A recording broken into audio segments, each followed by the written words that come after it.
Donc, si tu épouses une païenne, et elle s'est convertie dans les mariages. Ah. Oh, mais bien sûr, bien sûr. Est-ce que c'était un mariage devant Dieu ou non? Oui, oui. Toi, tu es... mais c'est un risque à prendre. Pourquoi tu prends un risque comme ça? Toi, tu étais chrétien, tu épouses une païenne. Ok. Mais je te conseille, moi, si tu pries dans l'église où je suis en train de servir le Seigneur, tu viens me dire que je vais prendre une femme païenne, je vais te dire que je suis contre ça. Je te dirai. Je ne vais pas t'imposer, mais je vais te dire que je suis contre ça. Parce que quand tu vas commencer à souffrir, c'est nous qui allons souffrir avec toi. Parce que c'est auprès de nous que tu viendras tout le temps te plaindre, ils ont fait ceci, ils ont fait cela, d'autres ils ont fait ceci, ma femme a fait ceci. Ah, oh non, tu vois, c'est chez nous que tu viendras te plaindre. C'est pourquoi nous allons te dire, calmement, mon frère, ne va pas sur ce chemin-là. Ok?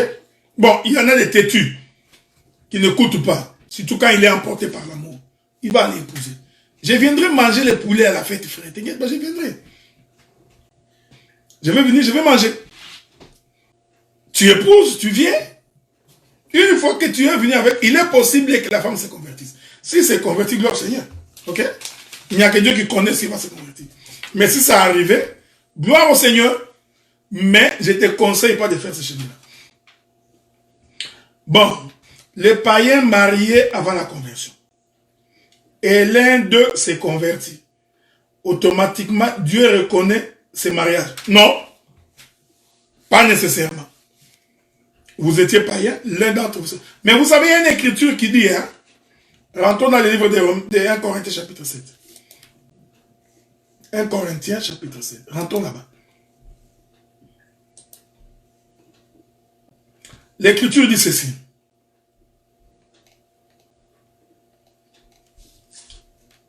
La Bible dit, le verset 1 Corinthiens chapitre 7, le verset 16.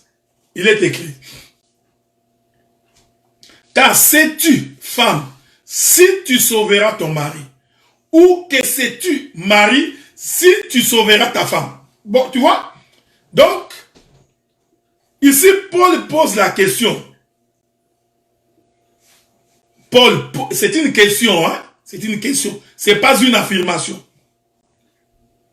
Paul dit, toi qui es chrétien, vous êtes mariés, vous étiez tous des païens. L'homme s'est converti, mais la femme ne s'est convertit pas encore. La Bible dit, tu continueras à prier. Parce qu'on ne sait pas si au travers de toi, l'homme peut être sauvé. Ici, le salut n'est pas automatique. Ça veut dire qu'au travers de toi, l'homme peut avoir l'enseignement et se convertir aussi. Mais Paul pose la question, il dit, sais-tu? Tu vois? Donc, tu ne le sais pas parce que tu ne connais pas le lendemain. Donc, il est possible qu'en te convertissant, au travers de toi, que l'homme puisse se convertir. Je dis encore que pour qu'un homme païen puisse suivre sa femme, dans la majorité des cas, c'est lorsque le comportement et les attitudes de la femme convainc l'homme que cette femme ici est devenue chrétienne. Mais tu vas voir une femme zélée à l'église. Papa pasteur, je te respecte. Eh pasteur, notre pasteur. Quand elle passe au pasteur, elle s'agit. Mais devant son mari, elle est impolie. Tu vois, le mari, même si tu vas à l'église, il ne viendra jamais. Il ne croira pas à ton église là. Donc nous avons des femmes qui se sont converties, dit-on. Ils respectent beaucoup plus les hommes de Dieu dans leurs églises, mais sans respecter leurs maris, qui sont restés païens. Non. C'est ton comportement, ton attitude, ta manière de vivre, ta conduite peut interpeller la conscience de ton mari comme de ta femme pour que lui aussi, ou elle aussi à son tour, puisse se convertir.